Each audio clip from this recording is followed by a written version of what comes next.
कहानी त्याग की पहचान। गांव में धर्मपाल नाम का किसान अपने परिवार के साथ रहता था। उसके दो बेटे थे, राकेश और सुरेश। दोनों की शादी हो चुकी थी। घर में अब दो बहुएं थीं, बड़ी बहू अनीता और छोटी बहू सविता। शुरू शुरू में सब अच्छा था, लेकिन धीरे धीरे जमीन जायदाद को लेकर घर में मनमुटाव बढ़ने लगा। अनीता, बड़ी बहू, हमेशा कहती, देखिए जी, मैं बड़ी बहू हूं, इस घर में मेरा हक ज्यादा होना चाहिए। जमीन का बड़ा हिस्सा हमें ही मिलना चाहिए। सविता, छोटी बहू, चुपचाप सुनती और नम्रता से कहती, दीदी, जो मिलेगा उसमें मुझे संतोष है।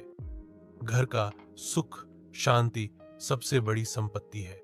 धर्मपाल और उनकी पत्नी इस झगड़े से दुखी रहते। समय बीतता गया। धर्मपाल और उनकी पत्नी की उम्र बढ़ गई। बीमारियां घेरने लगी। अनीता बहाना बनाकर कहती, मुझे बच्चों को देखना है, काम बहुत है।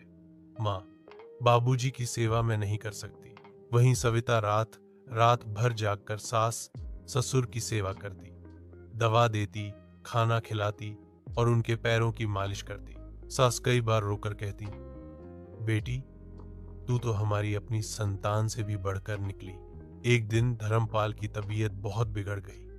पूरे परिवार को लगा अब शायद आखिरी समय आ गया है।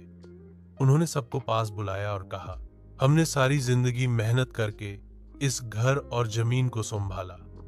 अब इसे किसी ऐसे को देना है जो वाकई इस घर का ख्याल रखे। अनीता तुरंत बोली, पिताजी, हक हमारा है, हम बड़े हैं, हमें ही दीजिए। धर्मपाल ने धीमे स्वर में कहा, हक सिर्फ उम्र से नहीं, बल्कि सेवा और त्याग से मिलता है। जिस बहू ने हमें संतान से बढ़कर माना, वही हमारी असली वारिस है। धर्मपाल ने सारा आशीर्वाद और अपनी पुश्तैनी जमीन का बड़ा हिस्सा सविता, छोटी बहू के नाम कर दिया। अनीता अवाक रह गई। उसे अपनी गलती का एहसास हुआ।